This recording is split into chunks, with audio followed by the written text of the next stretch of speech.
Welcome to Women's Brew, where women talk about beer. In today's Lager Series episode, we're delivering Dunkel Delights. I'm Joanne, and this is Tori. Hello, hello. And we're two beer-loving women on a mission to get more people drinking and talking about great beer. Come join us.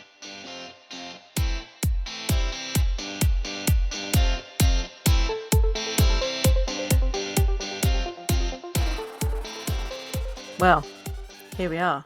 We've got Dunkels today. Oh, I just realised as well that I wanted to make one of the soft pretzels for this. Oh, I completely forgot. You forgot. I completely forgot. I'm sorry, Ken. I completely forgot. Because I was like, day, this Ken. is the time. This is the time. The time is now. This but is the time. This is the hour. I had a quite a big lunch and then I just had dinner. And then I feel like the idea of any more food is just like, no. So as much as I always love a pretzel, it just completely slipped my brain. But next time. Now I enjoy our slightly darker lagers, so I'm looking forward to this one. But I pointed this out to you when we were picking out the beers. You've got to be careful when you say that you want to try Dunkels. Yeah. Because there's the Munich Dunkel, which is what we're trying today, or there's the Dunkelweizen. Yep. Both of which usually on the label just say Dunkel. Yeah, because I didn't actually Dunkels, read, as they make me say when I'm in Germany. I didn't. I think it's because there was a few that I just googled, like not googled, but when we were searching on pages, I was like Dunkel, and I was like, okay, here's some, but I didn't actually read. I just was like, there's this, this, and I just sent it off to you, and you were like, Dunkelweiss. That's the Dunkelweiss. That's the Dunkelweiss. And I was like, oh, because the high level when I searched for Dunkel, it's not like it even was coming up as Dunkelweiss. I was like, oh, there's one, and you were like no, and you actually click into it and start reading it, and then also like I know. Or you'll probably get into it, but like there's other things that are labelled as Dunkel, but it's not like you can't just go and Google Dunkel because the word itself is something. It means dark in German. Yeah, so I got a chocolate bar. I should have took it in here to show, but I got a dark chocolate bar from an independent craft like chocolatier when I was over in the Netherlands for work, and I was like, this looks lovely and I'll get this, and it said Dunkel on it. I was like, and also that just makes me smile, so I'm gonna have that. But obviously, like if you just start googling like Dunkel beer, there'll be like a whole list and you're like, oh, that's not not the one. So if you want to make sure that you are trying the correct style, if the you know drink what you want to, enjoy a Dunkelweiss, don't let us stop you. But if you are specifically looking for Munich Dunkel, you've got to make sure that you're checking that distinction between the two. Fun little story for you. I was in Germany last week, and I was at a hop farm, and we were drinking beers, and they had we'd had mostly pale beers, and then we'd gone off and come back, and they'd restocked the fridge, and I was like, oh, hello, there is a Dunkel over there. I'm having that. It was a Dunkelweiss. Oh no! And I pulled it out, and it was still. I was like, yes, I'm still having that. Like, delish. Like, hello, banana bread beer. And like popped it in front of the person. I was like, oh, can I get the glass for that? And he's like, oh, I don't have a Weiss beer glass. Please wait. And he went off and got me a Weiss beer vase because he would not serve it to me. I can't imagine he would have served that glass. to you. I was like, colour me impressed right now. I was very pleased. And I'm being funny. You can't go to a hop farm where they're all having beers at a hop farm, and then they're like, well, just whatever glass. It doesn't really. Here's plastic. But it's literally like in the middle of we were in the hop fields, and he's like, I need to get you the correct glass. I was like, this is impressive. And then my colleague came over and was like, do you want me to pour that for you? And I was like, no, they've gone to get me the right glass. And he was like, oh yes, because it is a Weizen. And I was like, yeah, exactly. Oh, I do. I appreciate that. I did. I appreciate was like, great, and I was quite happy to stand and wait a little bit to get the correct glass. It was good times. I respect someone that respects glassware. Yeah. So there you go. All right. So we've got 2 Dunkels for you today. Proper German jobs as well. Again, getting a Munich Dunkel was a little bit hard of a problem, wasn't it? Really quite hard, surprisingly. Yeah. And I think, to be fair, the place that we ended up getting them from, the reason I think we put the order in where we did as well was because that was where we could get multiple. It That's where we could at least get one. Shout out to Rainville Superstore for having a good selection of beers. They had a few things that we needed, and we were like, that was the deciding factor as well. It was like some of the stuff you could get spread out at other places, but it was like nowhere else really had Dunkels. They were all Dunkelweiss. Yeah.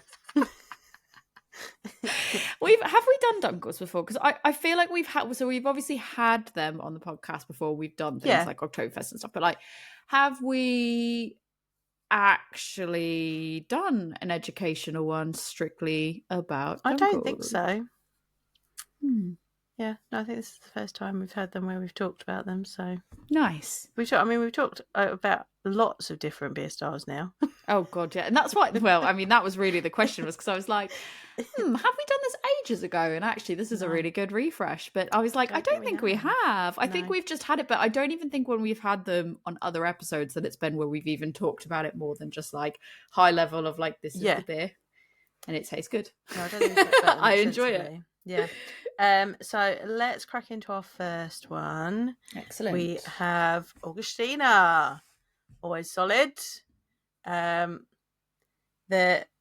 Dunkels. I'm going to let you do all the pronunciations because you take the German lessons. And then when we talk about Japanese beers, I will happily. You can do those ones. So do you know what I like about the Augustiner ones is that they've always got these like nice kind of oldie worldy labels.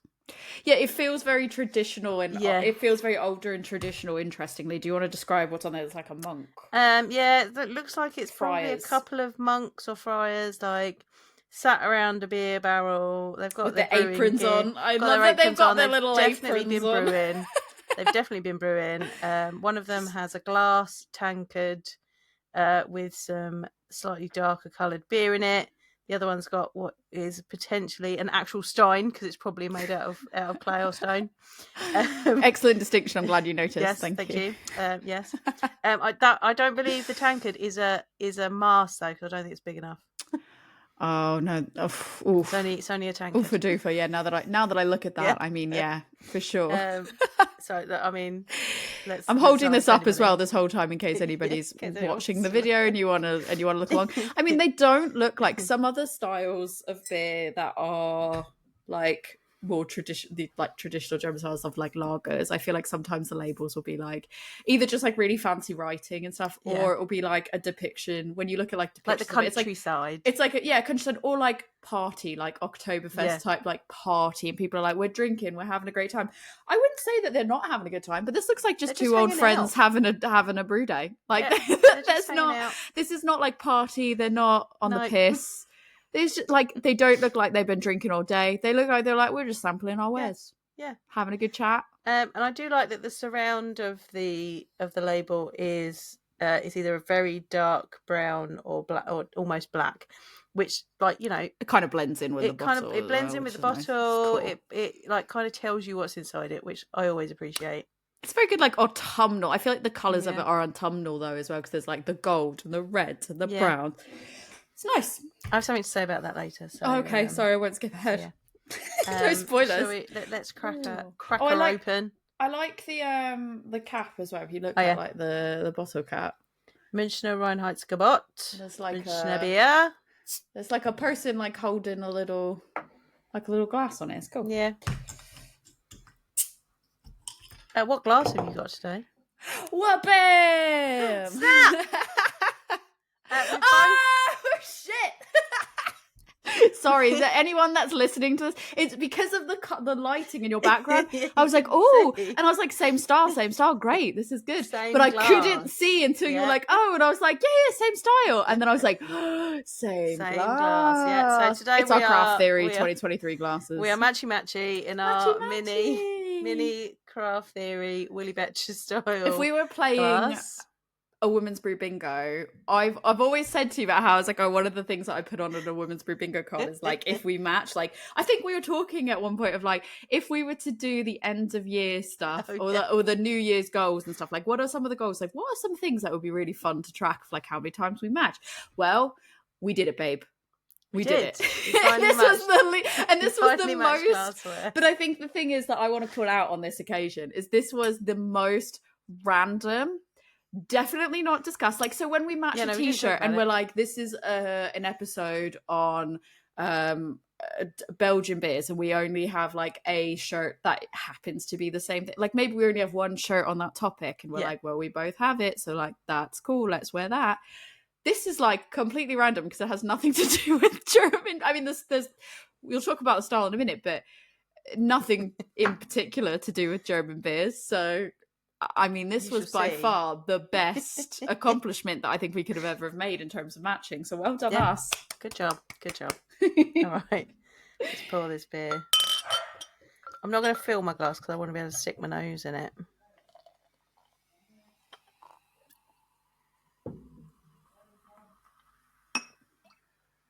I mean, I can get more in there, to be fair, but... Wait, it's a lovely colour. It's a lovely chestnut. Yeah. It's a bit like...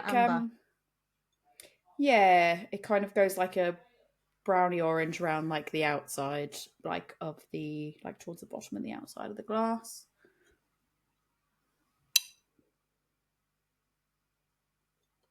Oh, it smells like just... What I find very bizarre is how much I hate raisins and dried fruit. Literally hate raisins and dried fruit. But when it comes to beers that have that like dried fruit almost type smell, I love them. Those are some of my favourite ones. Like, there's no textural issues, is there? No. It's a toasty, like a little bit, it's not quite caramel, but it's that kind of burnt sugary. I get spices. It's spicy to me. Yeah. There's almost a bit of cinnamon, but I don't know if that's just because I like bleed cinnamon. That maybe whatever was near this glass, whatever was near this glass like last was maybe cinnamon filled. But like the spicy note of it, I don't know if it's just because of a mix of some of the flavors together. For me, just I'm like my brain just goes cinnamon, but yeah, it is some of those like cinnamony spicy flavors. Aromas, I should say, not flavours. Almost like a tiny, tiny, tiny, right in the back, little bit of chocolate. Oh, God. It smells beautiful. Should we go in? Yeah. Prost. I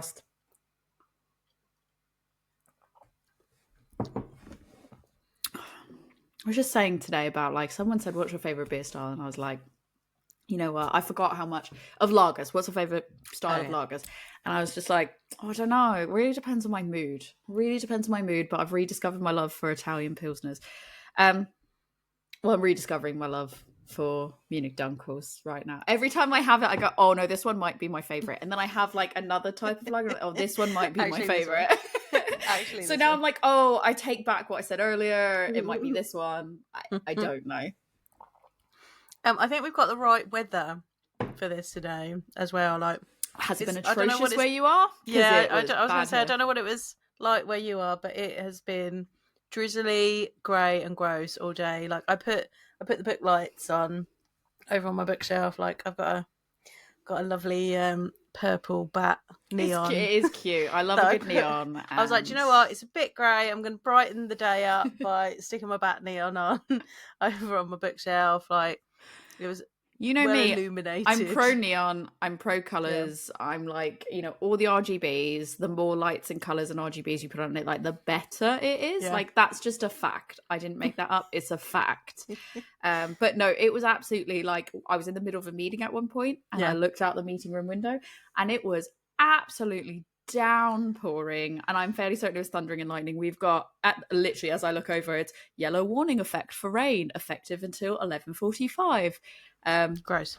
Yeah, so 100%. And this is like this is the best. Yeah, like stay inside, leave me alone, please go away. Give me a dunkel. Yeah, don't talk to me. Shall we talk style guidelines? Oh, absolutely. I've got numbers this week. You'll be pleased to know. I love we're back at the numbers. It's the best. Back. BJCP has not failed us this time, obviously. Sorry, I just got like the best, like, as I put this down and I was like, oh yes, and I like breathed out of like with excitement. I just got the best like bready malty taste, and I was like, oh, like yeah, but I forgot just how good it was until I took another sip and breathed out and was like, oh yeah, okay, that's good. Sorry, carry on. I love numbers. BJCP 2021 style guidelines. Our Munich Dunkel is in section 8, Dark European lager, along with Schwarzbier. It is 8A. Our overall impression, a traditional malty brown lager from Bavaria.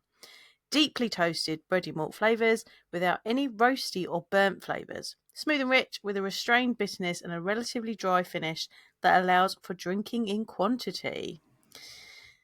On the aroma, moderate to high malt richness like toasted bread crusts with hints of chocolate, nuts, caramel or toffee. Fresh traditional versions often show higher levels of chocolate. The malt character is more malty rich than sugary or caramelly sweet. Clean fermentation profile, a light, spicy, floral or herbal hop note is optional. In appearance, it should be a deep copper to dark brown, often with a red or garnet tint. Oh, garnet's a good description. Garnet's a good word, I think. That is a good. I would say garnet. That's a great word to describe that.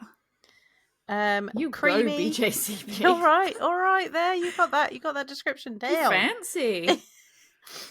Creamy, light to medium tan head, usually clear. Yeah, this one is like pin bright. It is gorge. The head for me on it, like, I didn't feel like there was a great lasting head on mine, but I don't know if that's the glassware or the beer.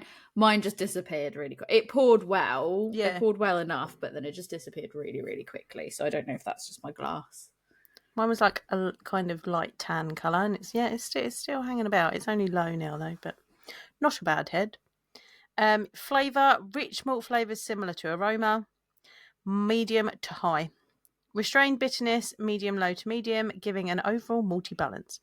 Malty and soft on the palate without being overly sweet, and medium dry on the finish with a malty aftertaste.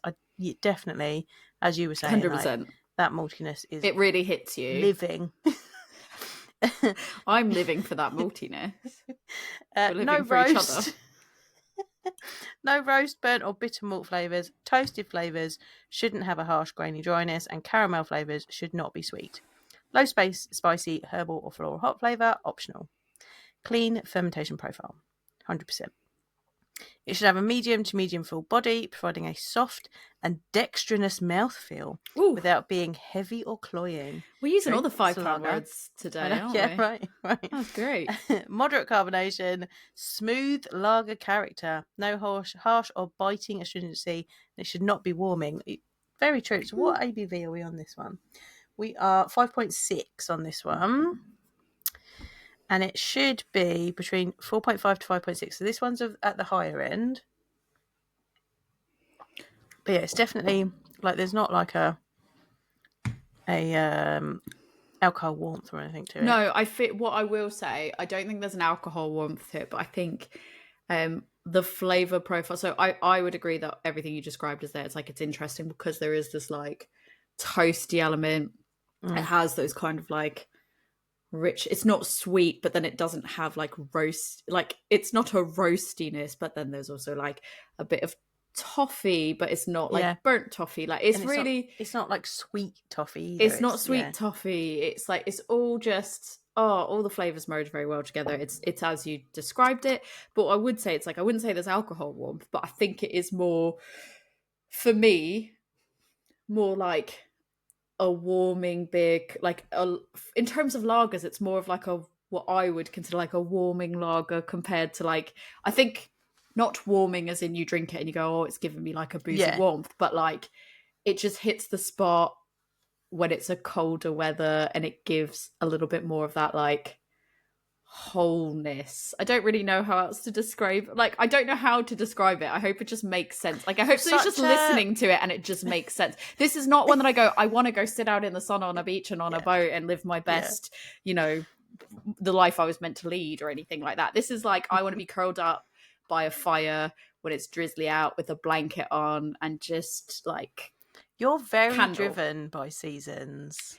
Yeah, just as a person, like that's not a bad thing, but you definitely like this is a summer beer and this is an autumn beer. You're I think it's like not fully. There's certain things that I think are year round. Like for me, there's like a sours I can have that year round. Stouts I can have that year round. You're not following the crowd on that. I think it's flavor profile driven. You have your own reasons for why you want to drink this particular style and stuff, but you're very like yeah, it's and not. Let's be real. Fall is fall. Autumn is my fall. Autumn Autumn is your jam.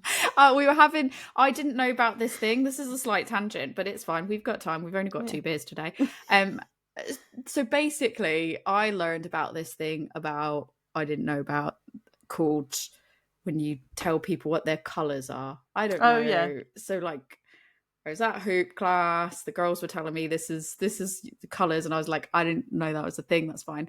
And then I was like, my colours are autumn, and they're like, no, you don't get to pick your colours. And I was like, no, but I just know. No, but I and they were like, no, you don't get to pick your colour. And I was like, it's still autumn though. Like I was like, I mean, I'm fairly certain my colours are autumn. And they were like, yeah, don't. But then it's all based on like these things and I was like, yeah. No, I got it. Because it's like for different makeups and things, right? Yeah. It was like, what are the colours you're supposed to be wearing in terms of like, like I was like, I'm probably going to wear either black and pink or rainbow. Like there's no in between. I am the meme of when it's like emo goth person or like massive bright Lisa Frank, and there's no in between. So that's kind of it. But I was like, I think you'll find I am an autumn. And they were like, did you know? I'm like, no, I just know. And they were like, that's not how it works. And I was like, I think you'll find it is. I think you'll find it is. So yeah, I think for me, it's interesting because you're right. I'm very driven by, I would even say like, I would go a step further. It's not even just seasons, but it's like scenarios more than anything else. Yes, definitely. It's not seasons, it's scenarios. Because I think for me, a beer that you'd go to summer beer, it's not really a summer beer. It's just like, oh, this is my sitting out in the sun. And it doesn't matter if it's like a sunny day in a beer garden when it's cooler weather. But this is like this scenario for me, and this is another scenario. Like I don't enjoy sitting having a really light, fruity lager sat by a fire. Like to me, I'm like, no, that's not enticing. But it's interesting because I mean, I'll drink them anytime. I'll drink this anytime, happily. But my brain immediately is like curled up on a sofa with a fire and a cat and a nice candle, watching TV, watching Hocus Pocus. Side note, I've never had my colours done because you ain't telling me what I'm going to wear. Because also you get to decide what you are. Like I'm an autumn. It's fine. I'm like, oh, thank you. Wear what I like. I do what I want. I think I'm going to take it just so I can, like when they tell me I'm a summer or whatever, I'll be like, you're wrong. It's fine. Let's move on. It's fine. I'll be like, fine. No one should trust their colours being done. It's a scam. It's wrong. Well, they told me it's not telling you can't wear certain colours. It's like everyone will have a pink or something. Everyone will have a, because it's like whether you do cool it's colours the or tone you do of it. warm. Whatever the autumn ones are. Just am. Yeah, I know. It's fact. I got an interesting comment here about these beers. It's a traditional Munich style, and it is the darker companion to Helles. Oh. The Franconian versions are more bitter than the ones from Munich. Interesting to note. That's interesting for sure. Because again, like the bitterness is what I don't like with some of these things. Like I'm way more sensitive to bitterness, and I love this because it's not. But like, I like a bitterness when it's balanced. I don't like when it's like so heavily swinging in the bitter side. And I feel like this is a lovely little balance of everything. It's a lovely balance of all the types of flavours that I love. All the autumnal flavours. It's part of my season, so I was bound to love it. It's part of my colours. That could be a t-shirt in itself. Dunkel is part of my colour palette. Traditionally, it is made with Munich malts. Get into that in a moment. But Pils and Vienna can also be used. A light use of specialty malts can be added to it for colour or depth. So, our specialty malts are more highly kilned, so they're used in your darker beers to get those colours. And traditionally, it is decoction mashed. Now, I think I've talked about decoction mashing before, but I will say about it again in case you've missed that. Someone that hasn't listened to all of our episodes, which why wouldn't you? Yeah, why haven't you? Obviously you have, so go back and listen to the rest. That's not demure, it's not mindful. Go back and listen. It's not cutesy. Just go back and listen to all of them. But in case you haven't, there's time. You can binge them. There's a lot. There's over 200 now. So decoction mashing, it is something that was developed in Germany. It necessarily you don't need to do it nowadays because it was a way of getting more out of your malts back in the time when, you know, we didn't have efficient kilning and things like that. And it's also a way of adding like more colour, and they consider it adds a more like a higher level of richness to the beer. So when a beer is being made, you put your grains in, mash them in, you know, you're steeping those grains in water for a certain amount of time. If you just like stick your grains in, that's a single infusion mash. Don't do it for an hour, hour and a half, whatever the recipe calls for. Take it out, sparge, drain, you know, lauter, strain, sparge. The liquid you've got left is your wort that's going to go on and be boiled with things and stuff. That's a single infusion mash. Now, while your mash is happening, you can take a portion out, boil it, so then the sugars that are coming out of the grains into the water are then caramelized, and then you chuck it back in, and that adds richness. It adds a bit of caramelly sweetness. It adds more color because obviously you caramelize those sugars. So that is, you know, you can do a single decoction where you take a chunk out, boil it, chuck it back in. You can do double decoction where you take out twice and chuck it back in. Like, that's a very simplified version of how it works, people. Like, and again, it's much easier when you're at home and you're doing it in a soup pot because you can just take like a little saucepan out and boil it and chuck it back in. Like, breweries have to be set up in a particular way to be able to do it, because you've got to take, like, it depends, like the amount that you take out depends. But if you think about like a full commercial brew, you're going to take like a quarter, a third of that out and boil it somewhere else and then put it back in. Like, that's a massive undertaking. But German breweries still do it today because some of them really stand by it. Yeah, because they really believe it's what makes those flavours in those beers, so they still do it. And, you know, I salute you, because if it's making your beer tasty, you carry on doing it. Even if it's just a placebo effect, just carry on. Because the second you say things change, then you start getting in your own head, and then that's how things change. Yeah. I will say, anytime now that for the rest of this episode, when you talk about the color of it or something, that's all I'm going to be thinking is, what's its color? When you're like, and then to get the colors, and I was like, which season? Yeah. Do you want to know? In my head. I didn't tell you what the SRM is. Should we go through the SRM? No, let's figure out what season it is. SRM 17 to 28 on the SRM scale. So I think that's definitely an autumn. It's perfect for me. Yeah.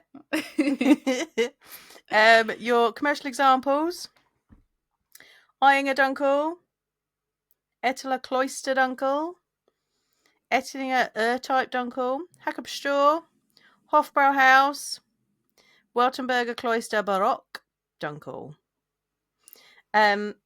Once again, Augustiner is not in the traditional styles. Shocking, really. Augustiner gets like left out. Like, it is like they're the Steven Spielberg of German lager. I was going to go with like the middle child, but yeah, that is... let's go with that one. I know my sister sometimes listens, so she'll probably, you know, if she hears that, let's just go with the Steven Spielberg instead. Yeah. So there you go. That is our style guidelines for this one. I think this one works really well for it, so I'm surprised it's not a commercial example. It's the style guidelines for Dunkel. It's my style guidelines for my colours. Like, there we go. Now colours. You know you've come out of beer number 1 with lots of facts, and you're welcome for that. Listeners, let us know what your colours are. please. And especially if no one's told you, you just decide. Yeah. Don't let anyone tell you. And also let us know what your SRM numbers are, please. Yeah, let us know what your SRMs are, please. Should we drink the next one? Should we compare it? Yeah, because this is how much one? I have left. Oh dear. So we probably should, shouldn't we? Be rude not to. I've got even less. I did forget to say what temperature these should be drunk at, okay. And because it's on a piece of paper rather than in my bit about from the style guidelines. So we should be drinking these at, she says, checking her notes, 7 to 10 degrees Celsius, which is 45 to 50 degrees Fahrenheit. And it's a really good thing that we both got our mini wheelie betches, because the glass, well, I've seen variously different choices on what glassware you should use. A Willy Betcher was up there, or a Mars if you're drinking it in great quantity, or a tulip glass. I did see, so I was like, oh, which glass should I use? And I was like, I vaguely feel like it's a Willy Betcher. So I sort of like looked really quickly. I was like, okay, I was right there. But then as I was scrolling through, I was like, there's a stemmed glass. Like, I was like, what? I think I saw like a tulip glass pop up, and I was like, so like one of the first ones, it was like, oh, get a tulip glass. And I was like, and it just didn't feel right. I was like, that feels wrong. And then I was like, I mean, I can get it if you're at home, you want to release those flavours, use tulip glass, but I don't think anywhere in Germany would give you a tulip glass for a Dunkel. I just thought it felt a bit like the type of glassware they had. I don't think it's a traditionally. It felt like the glass they were depicting. Glass. I was like, that doesn't look like that's the one, if I'm honest. So Willy Betcher, definitely. Like these Willy Betcher glasses are like, that's a good all-round lager glass if you want to invest in one, I would say. Yeah, sometimes I do use like the Mars just because it just makes it feel more appropriate. And you can get different sized ones. Yeah, but this time I decided, you know what? I always, even when it's not the appropriate glassware, go with that. And this time maybe I need to go with the Willy Betcher because I feel like it just doesn't get enough. Like I have a few of them, and it doesn't get enough love and attention. So I was like, you know what? Bring them out. Yeah. Something in me said I needed to have it today, and you match. So this is the part of my soul that was like, yeah, this is it's right. It is correct. we come correct here at Women's Brew. So our second one is Hofbrau Dunkel. This one's 5.5, so they're both very similar in ABV. Let's just crack it open, shall we? Yeah, let's do it. What's your second glass? Have you got another? It's another one. But slightly smaller. I thought I'd stick with the craft theory theme, so this is craft theory from 2022. So I've got my Yankee and Kraut one, which is a German brewery. So, well, because the other one I had that was the same size. So this isn't like massively different in size. It's only just like slightly smaller. And the other one I had that was the same size was my one that was the Craft Beer Diaries. That's the ice cream cone with the hops. Yeah. And I was like, oh, that doesn't really feel appropriate for this type of beer. I don't think I can have an ice cream cone with hops in it. It doesn't feel right.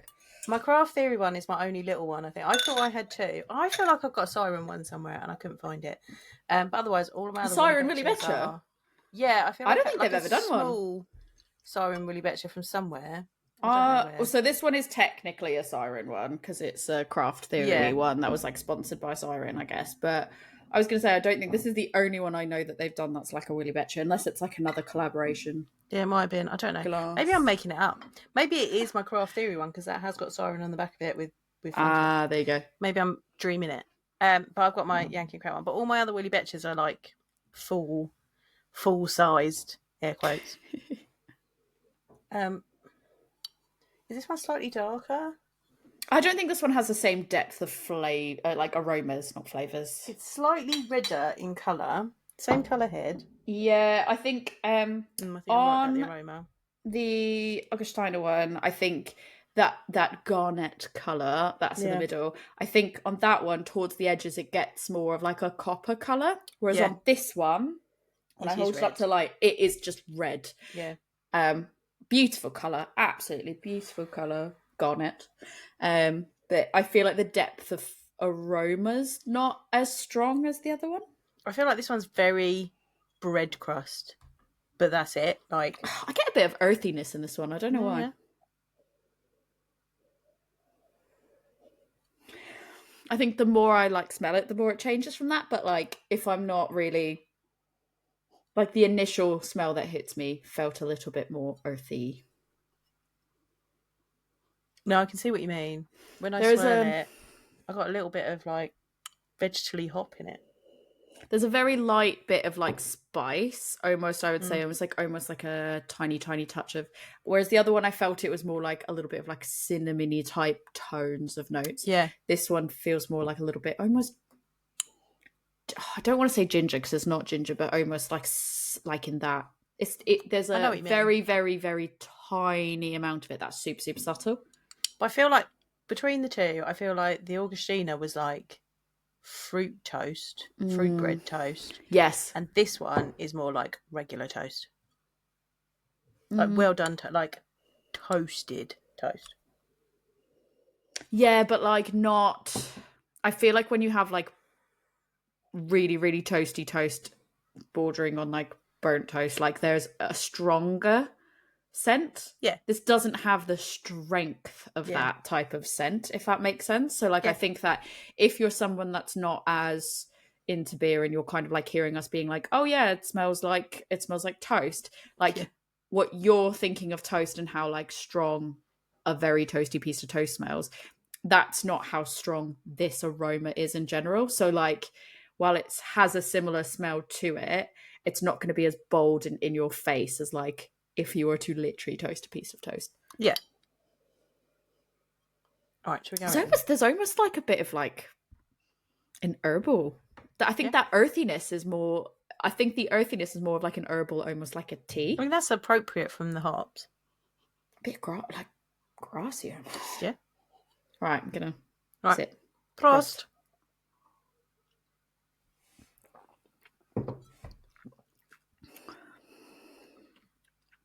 What's really weird is on sip number 1, it feels reversed in a way where like I got a dried fruit aroma from the first one, but I'm getting almost a little bit of dried fruit in the taste of this one that I didn't get in the others. But this feels a lot thinner. Yeah, the body feels more thinner. Watery, in my opinion. Yeah. I had to take 2 sips to really get to the flavors. I feel like it's toasted bread. It is toasted bread. This one's more dry. Yeah. Far more dry than definitely the Augustiner. I think there's just less depth of flavour. I agree. In the Hofbrau. I mean, you could probably drink more of it. I would argue, the bitterness is a little bit higher on this one, I think, as well. A little bit more noticeable, I think. Do we reckon this one's Franconian? Oh my God, it could be. Franconian in style. Oh, how dare they? Which is why it's more bitter. Someone's going to message us now and be like, no, it well, isn't. Actually, you're wrong. What you're tasting is a lie. I wouldn't say, and by the bitterness, it's not massively bitter, right, but it is compared to what we just had. I'm going to go back for another sip of that one now just to see how it. I'm going to have some water first.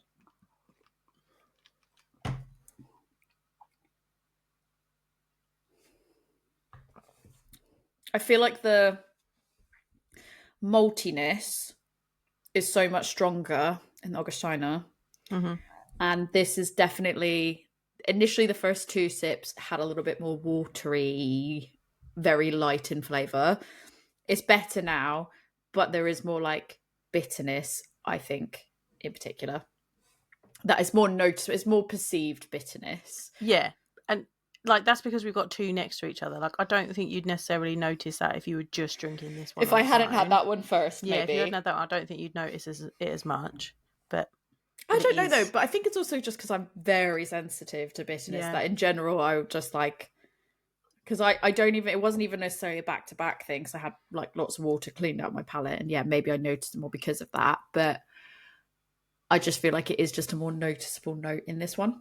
Yeah. For me, anyways. Interesting. Do you want to hear about the history of I do. Don't even ask, just give it. So, obviously this is a slightly darker beer than some of the other lagers we've talked about recently.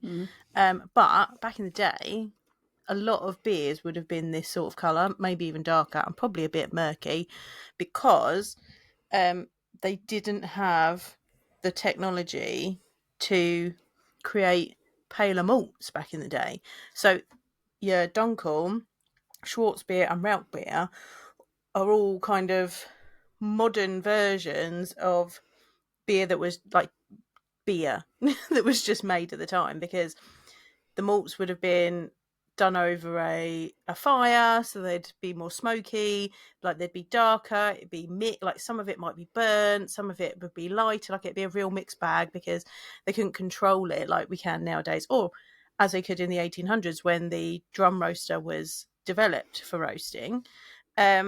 So these styles have come out of like that original way of creating malts. Also, when I was looking into this, it also depended on what time of year the beer was brewed as to whether it was an ale or a lager. Because back in the day, they didn't know about yeast. Yeah. So it was literally, you made your wort, you opened, you stuck it in an open top something to cool down, and whatever was in the air was what fermented it. So in warmer times and for a longer period of time, that would have been an ale yeast, because it works at a higher temperature. That higher temperature just in the air and around would make the yeast work. Then when you got into cooler months, your lager yeast would be working because the ale yeast would have been dormant because it was too cold for it to work.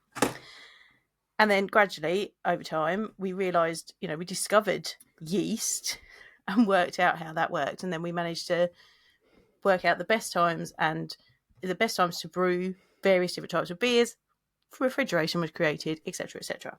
So beer has been very, the development of beers and beer styles and beer brewing is very reliant on different technologies that we've developed over time. So they think that some form of Dunkel was probably first brewed by Benedictine monks who established the settlement of Munich in the middle of the 12th century. But two laws also helped to distinguish the style. 1516 is when the Reinheitsgebot was introduced, and this is the Bavarian beer purity law. And it was originally, it said that, as we've told you before, but just in case you missed it, beer should only be made from barley, hops, and water. They didn't know what yeast was at the time, so I wanted you to say beer should only taste like beer. Beer should only taste like beer. Beer should only be made from these ingredients. Like, not even wheat or rye was on there because they were trying to restrict that so that it could be used in baking and in food. So, there was some leniency was given for wheat beers because they didn't die out; they were still being brewed. But generally, you should only use barley, hops, and water. This also stopped people from putting unsavoury ingredients in, because before people were using hops, they were using a mixture of herbs and spices, and sometimes beers could, didn't have enough hops, so they stuck a bit of whatever herb was hanging around in it. You could get some terrible things in beers because there wasn't anybody checking as vigorously as we do nowadays on things. I want to know documented of what's the worst thing that someone's put in there, that either the worst thing that someone's put in there or the worst thing that someone's put in there and then they've been like, no, that tasted awful. Or maybe they've gone like, oh, why would you put that in there, but it tasted amazing. Really, that's a ChatGPT question. I probably will have to ask ChatGPT about that, so to at least give me something to start the Google path down. But that's what I think would be really, really interesting to know. Yeah, so they could put random, herbs and stuff in it to mask things or whatever, and didn't mean that it wasn't, toxic or bad for you. So putting the Reinheitsgebot in place not only saved ingredients, but also was trying to make the beer better. So then a second law was passed in 1553 to attempt good quality control, and it stopped brewing through the summer because they were realizing that because they didn't have proper temperature control, beer was spoiling over the summer and in the hotter months. So you could only brew between St. Michael's Day, September 29th, to St. George's Day, April 23rd. And so this is how we end up with Maybocks and October beers, because the stronger beers were made in about April time, and then they lasted through, or even in March time, and they lasted through until the autumn months, because you had to make enough beer to last through the summer when you couldn't brew. So your earlier ones lasted, but the ones that sat and matured over that period of time, that's when you got to the really good ones. When you think about it, though, can you think? So when we talk about styles like this, this is actually what it looked like, or this is actually, beers looked like this, whatever. Like, as a person, I've talked about this before, but like, Yeah. as a person that is an avid D&D player, loves an RPG, like all of that, and I think when you go, oh, this is what styles actually looked like back in time, and I think like, how cool would it be to go someplace that's like fully immersive, that's like, this is what things look like, this is what the style was like all of that. And I just think like, trying to put myself in that position of like, can you imagine like here how he can so freely just be like, just gonna go out and buy some beer and, you know, do whatever. Like, can you imagine being like, oh, I really want a beer, like I really fancy a beer right now, it's been a stressful day, I've been out working in the fields or whatever, like I don't know, I don't know what like a time appropriate job, like I can't be like, I mean, what if I've learned nothing, it's always like I'm doing the accountant, like an accountant is always like apparently the safe thing to say. But yeah, like I've been doing lots of accounting today, it was stressful, you know, need a beer, and then you're like, but damn it, run out, there's no beer left because it was like some guy down the road's 40th birthday and he's ancient. So we really celebrate. He doesn't have long left.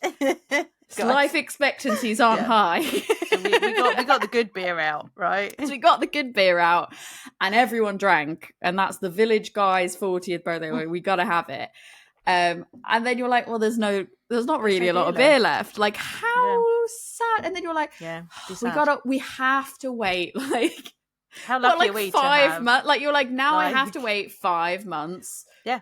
At least minimum for more beer. Like, how crazy. Or like, it's winter and like it's, you know, like Christmas, and you're like, and there's no beer to celebrate. That feels insane.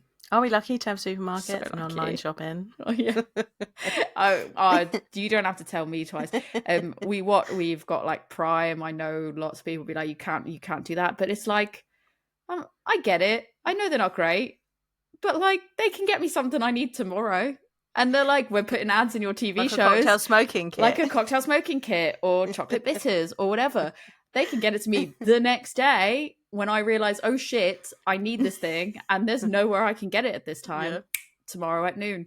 They put ads. 1500s. No, exactly. They put ads in my TV shows, and Rick and I are like, this is outrageous. Are we going to cancel it? Hell no. We're just going to watch the ads and be grateful. Right. So, leading on from these revelations of how lucky we are, how blessed we are to have beer. Too blessed to be stressed, guys. Too blessed to be stressed. In the supermarket. You're going to enjoy this. Okay, I'm prepped. I'm strapped in. So, the Dunkel as we know it today. Yeah. We're back with our boy Gabriel Sedelmeier. Yes! Get in. Everyone walking sticks out for Gabe. He's on his own. He's on his own today. Walking stick in hand. So, yeah, he was at Spartan Brewery, and he'd brought back all that knowledge about kilning, and he created the Munich malt in the 1830s. And so it's a slightly darker malt. Like, it's not really dark, but it's dark enough that you get those toasty flavors from it, and these lovely garnet colors that we're enjoying so much.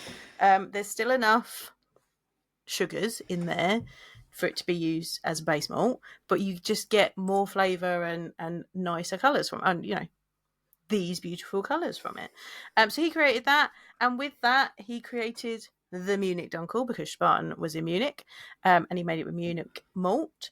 And then he revolutionized the style by creating this malt that could make it, and then made, you know, everyone else kind of cottoned on that this made a really great beer. So then they started using that kind of malt in it, and it created this beautiful beer.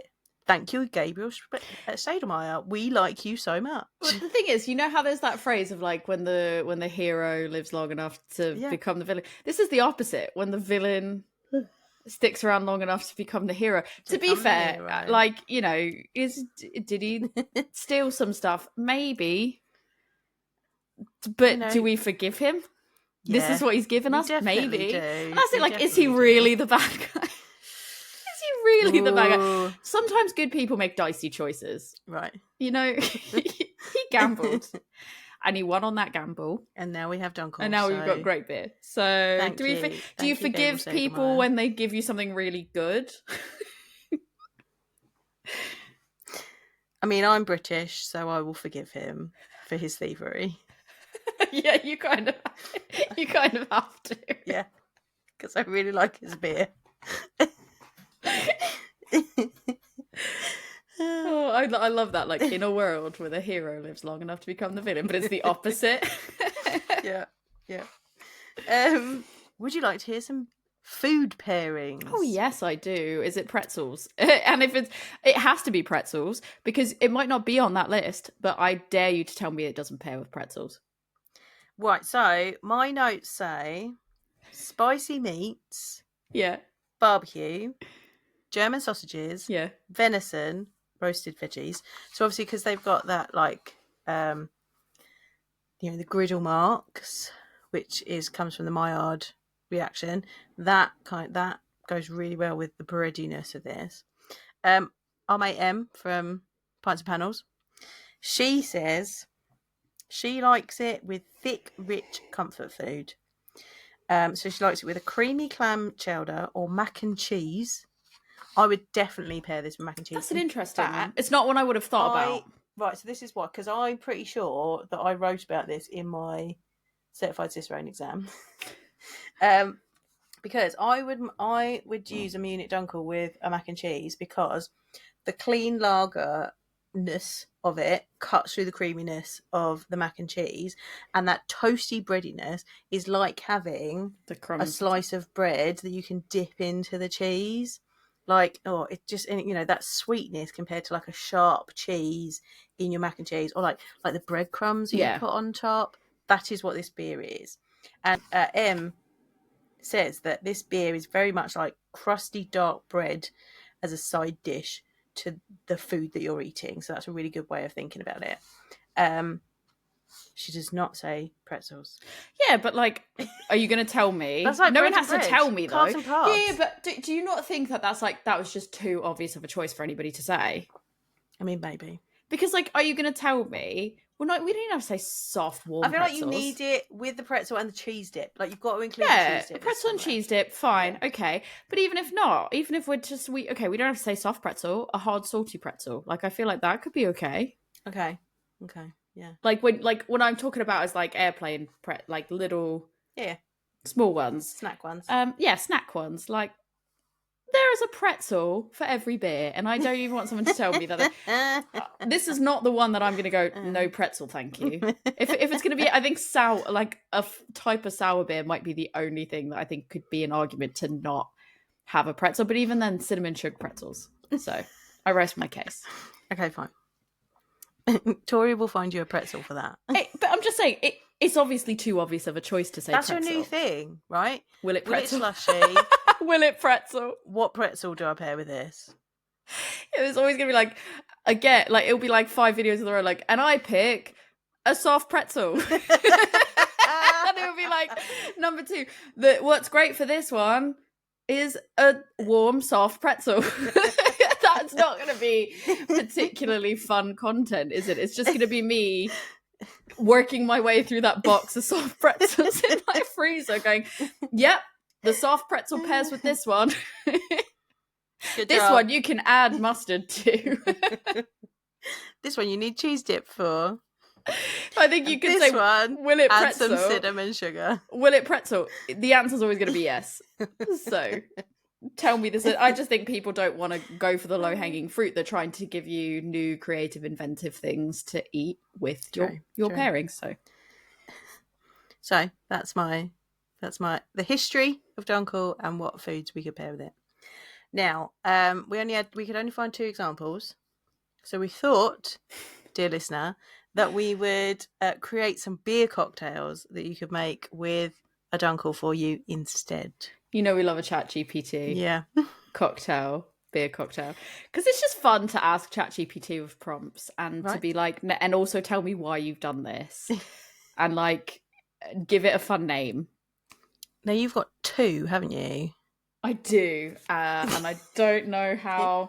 I couldn't decide between them, but actually, what's really annoying is one of the ingredients that I thought I had. I realised I was like, actually, I don't think I have it, Oh no! and I couldn't be bothered to go digging around to see if I did, because I probably did, but I was like, I can't really go through digging through it. So I almost didn't make it. And at the last minute, I was like, you know what? I'm way too curious on what this combination is like to not Okay. do it. So I'll just take that out. So should I do one of mine? Then you do yours one and of I'll do yours? another one. Yes. Okay. So my first one is so what I'll explain is the reason I have two is because I couldn't decide. She's greedy. I'm greedy also, that's the thing. But I couldn't decide because the flavor combinations of both of these were my top two favorites, and when it came down to it, I was like, I'm so incredibly interested to know what both of these are going to taste like, and I can't pick just one. So I've got enough beer here. It's a 500ml bottle. I was like, I've got enough beer here, there's still loads left. I'm gonna do them both. So my first one is the Chocoprost Dunkel.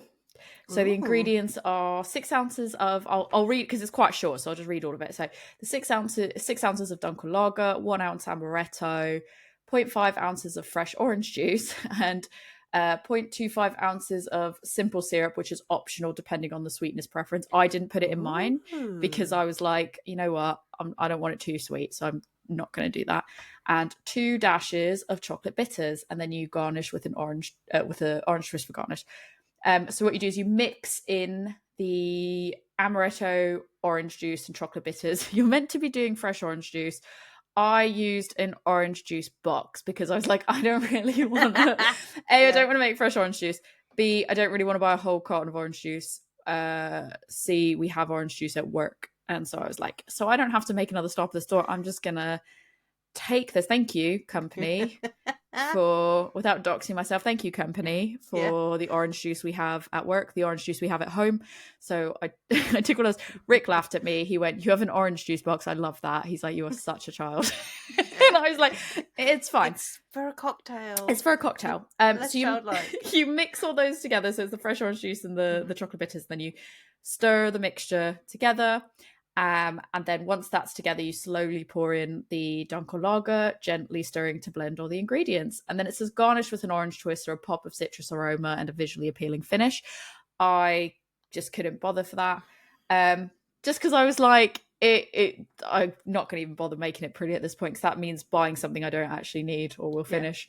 And I asked what glassware as well that it should be served in. That was part of what I asked it, because I asked it to explain why the ingredients and what the glassware was. It said either a stemmed glass or a beer snifter. So I've used my Boutilliers because I don't really get to use it often anymore. And RIP. And it's a really big, like it's got a nice size to it. So I was like, that's good. And when it comes to Hold the up. Oh, okay. Is this not going to be a bit chocolate orangey? Well, I know, and that's why I went with it. So the explanation, it says, the Chocoprost Dunkel is a unique and festive cocktail that blends the rich, malty depth of a Dunkel lager with the nutty citrus and chocolatey notes. The ingredients carefully chosen to enhance the natural flavours of a Dunkel while adding layers of complexity and warmth.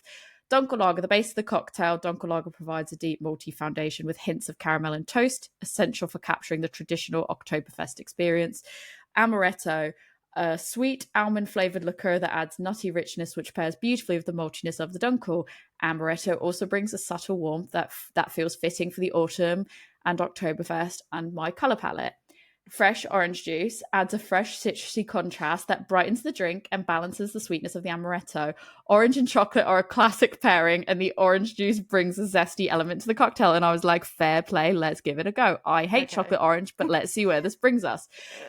Chocolate bitters enhance the toasty caramel notes of the Dunkel lager and complement the almond flavour of the amaretto. The ingredient ties the drink together with a subtle, sophisticated chocolate finish. And the simple syrup, which is optional depending on your sweetness preference. A small amount of simple syrup can be added to smooth out the flavors and create a more balanced cocktail. So I love amaretto, and I really, really, really, after we talked before about how I found I've seen chocolate bitters before, and it's come up in cocktails that have been made before, and I was like, I can't make it because I don't have it. I then bought it because I was like, I really want to try this, and I hate chocolate orange. but I wanted to give it a go. It looks really murky though, doesn't it? I don't know if that's partially the glass or what. It smells really heavily amaretto, so I like that. But then there's like a hint of orange, and I do not smell the beer at all in there. Like, okay. All right.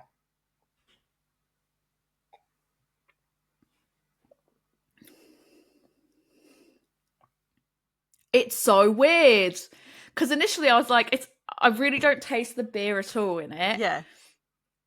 It tastes like amaretto initially, and I guess maybe maybe the beers kind of help smoothing it out and giving it like, so it's not super, super boozy. Yeah. And then it's like orange juice at the end. It's really weird, but I don't get chocolate orange. Yeah. Interesting. Is it good? It's not bad. It's weird. Like it's weirdly interesting. Would you make it again? I can't say that I wouldn't. Okay. I can't say that I would, but I also couldn't say that I wouldn't because it's really, really interesting. Would you recommend it to other people? I would say try it if you've got the ingredients because it is weird AF and interesting. It's an interesting like it's one of those things that when you have something like you have a snack food and you go, I don't think I like this. This is weird. But then you keep eating it and you're like, I don't know why I'm still eating this. It's weird. Like that's kind of how I'm going to have another sip. Hold on. Yeah, kind of how I feel about this. It's weird because I'm glad I didn't do the simple syrup. I think it would have made it too sweet because the amaretto brings a sweetness to it as well. Yeah. And if I had used the Augustiner, which already had like more of some of the malty flavors and stuff, I think it would have just been too sickly. Whereas this is like a really nice, I don't feel okay saying nice, but it is. I would try, can we like put, if I send you the ingredients, can we like put ingredients on the screen or something? I don't know. No, I probably can. I don't know how we do that. Making more work for me, but yes, I can do that. Just ingredients. Somewhere. Try making it. It's weird. Really easy, but weird. Okay. And you can get it on Amazon. You can get chocolate bitters on Amazon. This is not a plug. This is not a plug for Amazon because I do not promote Jeffrey Bezos. Well, I do really appreciate the song. I sing it to myself to amp myself up quite a bit. I do not promote him as an individual. But Amazon can get you chocolate bitters within 24 hours like that, so it's good. Which we will try to find out where we can get them from the other week. So mine is the Dunkel Rosemary Manhattan. That sounds lovely. Oh, and you actually garnished yours. So I was supposed to use 6 ounces of Munich Dunkel. I didn't because I wanted to use it in my pretty tumbler. So I've just topped it up with Dunkel, so it's probably going to be a bit strong, but I can just keep chopping it up. It's fine. An ounce of sweet vermouth, half an ounce of spice rum, 2 dashes of bitters, and a fresh rosemary sprig. So you have to chill everything. In a mixing glass, combine the sweet vermouth, spiced rum, and bitters. Add ice and stir well to chill and dilute slightly. Then slowly pour the mixture into a pint glass or beer mug. Top with the chilled Munich Dunkel, pouring it gently to maintain some of the carbonation. And then gently bruise a sprig of rosemary by tapping it lightly with your fingers, releasing the aromatic oils. Garnish the glass with the rosemary sprig, letting it float on top or rest against the rim. So I got this bit of rosemary from my garden before it got dark and had it in my kitchen. And then I beat the glass. I was like, I love how it's gently tap it, and you're there doing a Travis Barker drum. I was like, I want the rosemary all over this bad boy. So I was like, and I did that thing where you run it around the rim as well. So you were doing a smudge around. You were I need to cleanse the room, cleanse the glass, all over this. So here we go. This is also the last of my sweet vermouth, so I'm going to have to get some more. That's why you were I need to celebrate. We need to cleanse all of it. That's nice. It sounds elevated. It sounds too fancy and posh for me. I'm not tasting any beer. I'm getting the sweet vermouth. feel like and the spices. I feel like you've got a more of an, like, you have a more limited bar at yours, but I feel like your bar is more elevated. You're like, oh, I need to go out and buy more sweet vermouth. Like, that's not something I just have in my bar. I feel like I've got such a trashy bar. Like, I was like, oh no, the amaretto's in there from before. But the reason I've got sweet vermouth is because I've got it left over from a beer cocktail kit that I got like in lockdown. So I've got all these little bottles of things, and I had sweet vermouth because I think we were making like old fashioned with. You should have just gone with your classy AF. Right? Like, you're just like, I'm just a classy gal. But and it worked. Like, these, I've got spice rum, I've got sweet vermouth, and that works with the darker beers that we keep making these cocktails out of. So I just keep making old fashions and Manhattans and chop my bitters in there. It's good. It's good stuff. And the rosemary is making it all lovely and herbal. I mean, you beat the hell out of it. If you didn't get any of the rosemary, I'd be surprised. It's good. I like it. I think you probably need to keep topping it up with the beer, because I'm not really tasting any of the beer. It doesn't taste strong, though. Oh, okay. Like, I'm not like, oh, there's alcohol in that. I'm just like, this is tasty. I should think mine, because it's amaretto. Yeah. You really don't taste it. I forgot I had amaretto. So I was like, oh, I could have done something with that. The question is, with your prompts, did you ask it to give you, like, did you say, make it a cocktail using these ingredients? So I said I want a beer cocktail made with a Munich Dunkel as the base and some of these ingredients. So I limited it to, so I knew what I had. So yeah, it was limited by what I have in my home bar, which is not a lot. Did you go with like the first option that you had, or did you? Because like I've asked it. This is the first option, and I was like, that sounds nice. So this one was the first option for me, the one that I just had, and then I asked it a few more times just to try to be like, how can I play around? How can I make it like, I've changed some of the prompts to see if I can make something more like unique and interesting and weird and whatever. Hold that thought, because I just added a bit more Dunkel to this and took a sip, and I'm getting that breadiness behind like the bitters and the sweet. It's nice, and the rosemary. Oh, it's good. I was gonna say, but then that might be a really good mixture, and you kind of want to stop after a certain point. You don't want to over egg it. It tastes like if you had like a really good focaccia with the rosemary on it. There you go. I was gonna say, when you said bread and rosemary, I'm like, focaccia. Yeah, it's good. It's good stuff. Focaccia. No one, you can't go wrong with a good focaccia. That's what I'm saying. I love focaccia. Oh, I make a good focaccia. Oh god, I've seen photos of your focaccia. Oh yeah, incredible. Oh, chef's kiss. That is just a that's a Paul McCartney chef's kiss if I've ever. That's. I just want you to know that anytime I say chef's kiss, I can't say it at work of like a Paul McCartney because they don't really know, but like I say it to Rick all the time. When something's not just a chef's kiss, it's a Paul McCartney, and it's like next level. I'll be like, oh, that is a Paul McCartney chef's kiss. Like that's how you know it's top tier. Thank you, Charlotte. Thank you, Charlotte, for that. It's Paul McCartney top tier chef's kiss.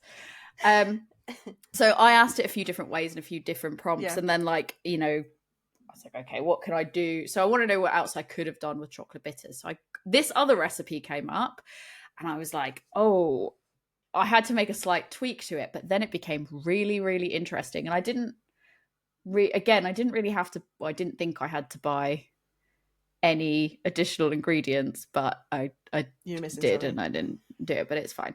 I probably could have found something, but whatever. Yeah. So it was called a Munich Midnight Marvel. Because I was like, give it a really fun name. so one of them, I was like, also give it. This one, I think I did the most like inventive, creative writing prompts. Like I was like, give me the most explosive, amazing cocktail, you know, with this like exotic name and stuff. And I always said like lager as the base. And this one, came up with the Munich Midnight Marvel. I thought it was a really great name. Yeah. This is 6 ounces of Dunkel lager, 1 ounce dark rum, 0.5 ounces of Chambord, 2 dashes of chocolate bitter, 1 dash of smoked paprika, an orange zest, and a cinnamon stick for garnish. Again, I didn't garnish. This is what the glass looks like now after it's been sat here for a bit. It's definitely smoked paprika. I'm a bit nervous. It smells like a Rausch beer though, so I'm not really interesting. The Chambord. So I didn't have the dark rum, is what I didn't have, surprisingly, because I love Chambord, so I always have Chambord. It was the dark rum. Rick's more of the rum person. I'm less of the rum person. So like I get it if I know we're having a cocktail, but I'm a white rum person. I'm not a dark rum person. So I'll drink all the rums. So I've got loads of like white rum and all those. I don't have as much dark rum.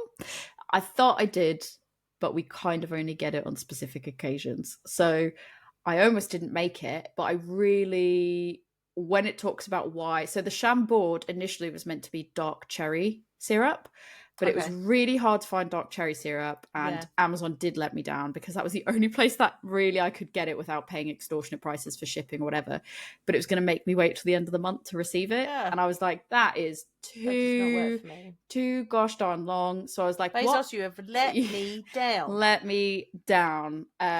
Jeffrey Bezos, this is not okay.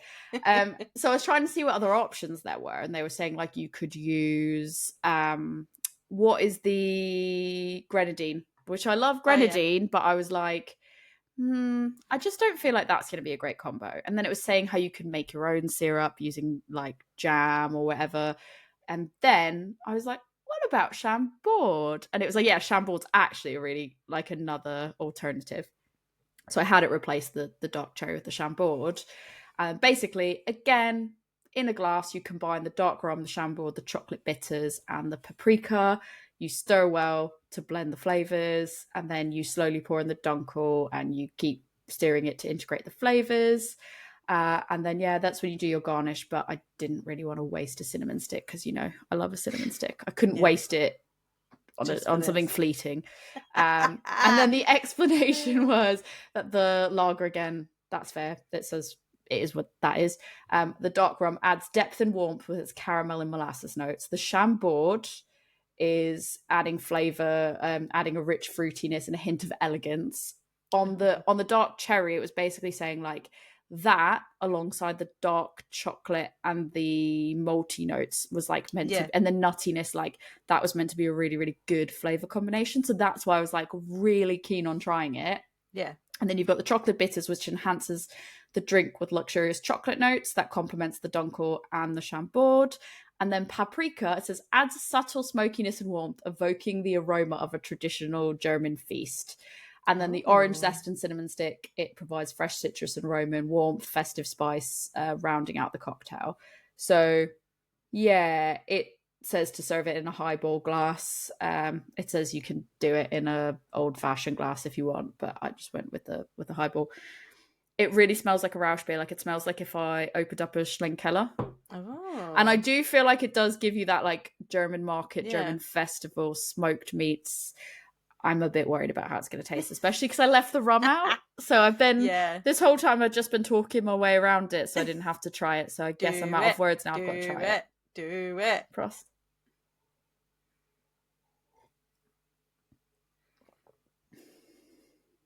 I want to say it's not the one, but it's actually really weirdly good.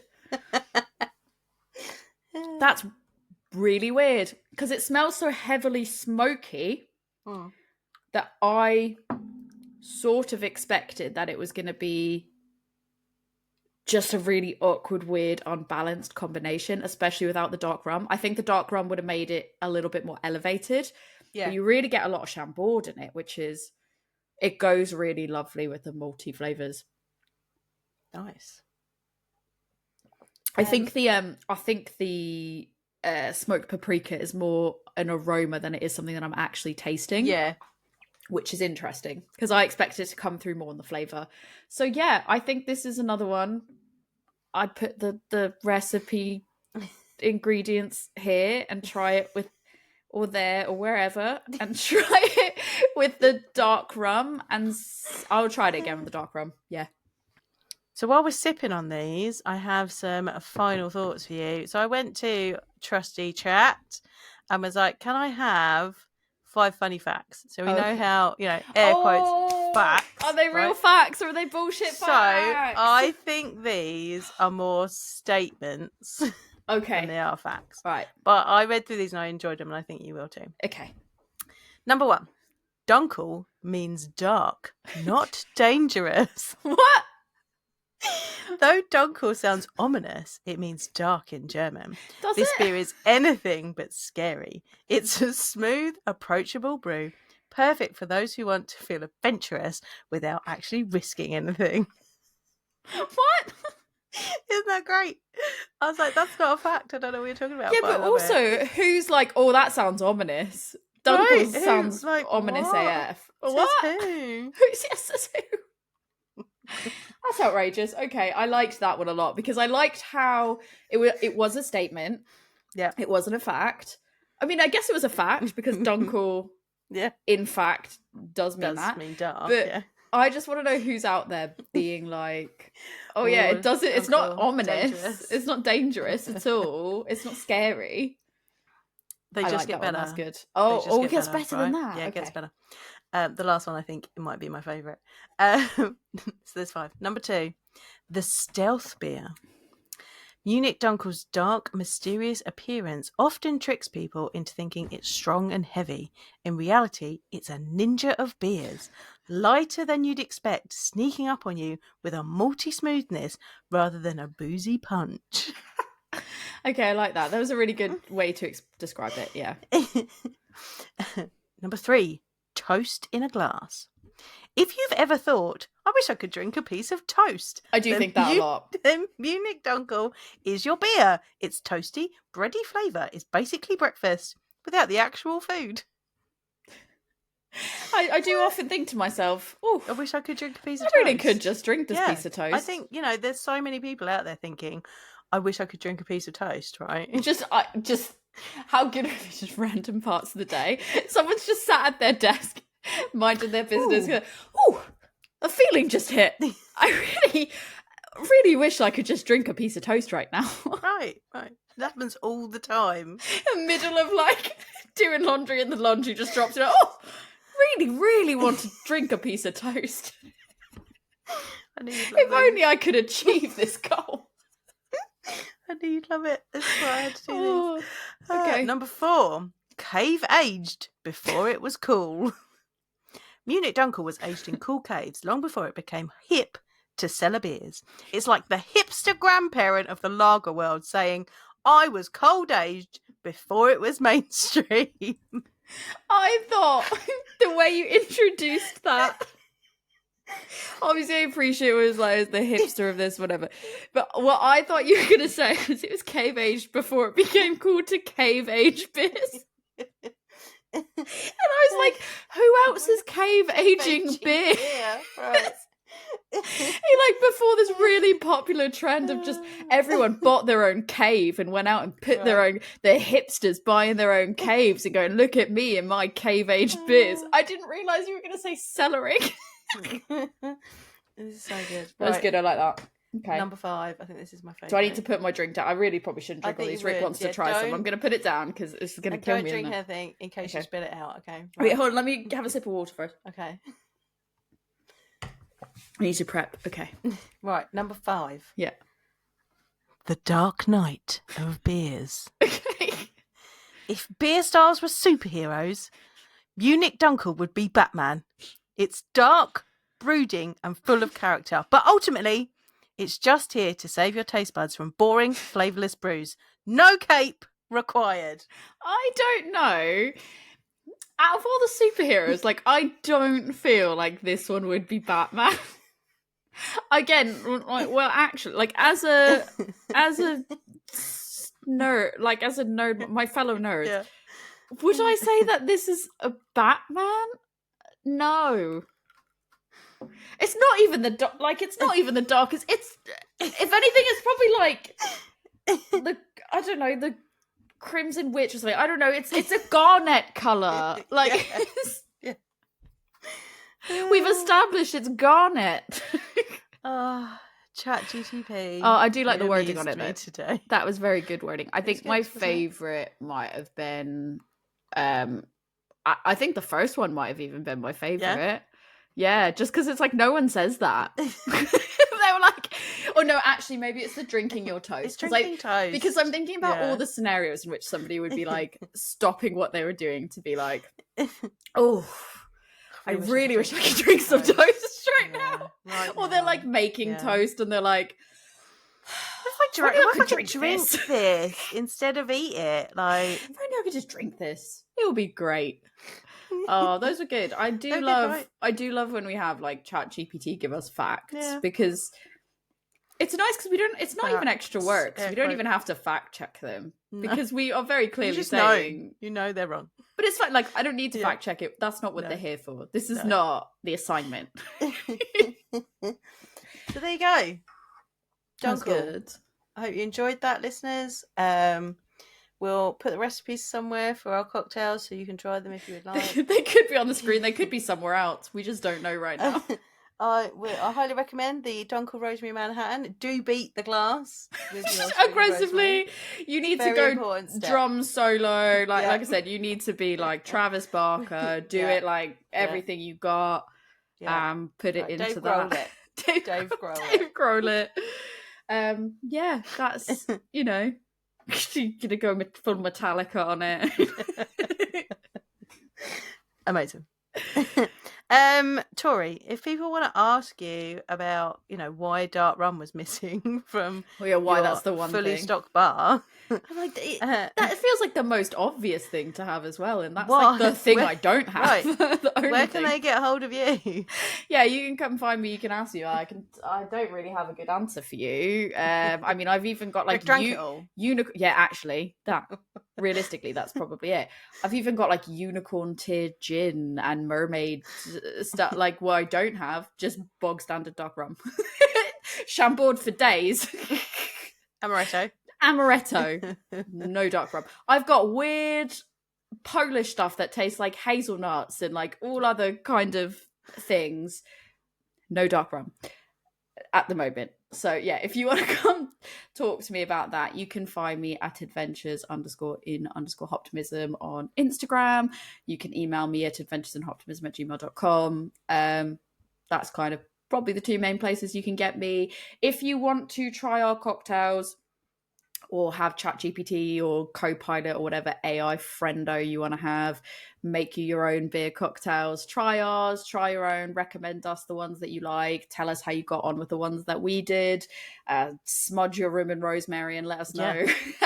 Smudge your room, smudge your glass, beat everything down. Cocktails that I can beat with a rosemary or any other type of garnish. She'll just be going around. She's like, they're like garnished with cherries. She's there throwing cherries around the room. It's got to be something where I'm expressing the oils from it. Otherwise, what's the point? I just think we could have someone's like, you have to also beat the Morello cherries to really get it out, really get the flavors out.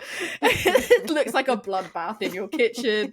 If you want to tell us how you got on with our recipes, maybe try mine and add the dark rum and let us know how you get on. You can find us at A Woman's Brew on Instagram or Facebook, or at A Woman's Brew podcast@gmail.com. Let us know how you get on with those things. Joe, if people want to know, I don't even know, like what prompts you're given to get these amazing cocktails you're getting, or why your bar isn't fully stocked. Why my bar isn't fully stocked, because it really isn't. If you want to offer me some tips on how I can successly stock up my bar. What are the key things? If you want to tell her, what are the core things? Because I can't tell her, because it's all just going to be like, here's trashy liquor number one, or it's unicorn tears. No, tell me what I should have in here to make my life easier when we're making beer cocktails. You can find me. I'm Love Beer Learning, and I am on Instagram mainly. Pretty much just come to Instagram, find me there. I am on Facebook as well, a couple of other places, but you will find me on Instagram. Or you can come to my website, which is lovebeerlearning.co.uk. I might put some of these recipes up there, actually, so you can come and find them a bit easier. Or you can email me, lovebeerlearning@gmail.com. Well, I'm going to go finish this cocktail because it's nice. I need to go share my cocktail with Rick. Oh, you do? Yeah. So, cheers. Cheers.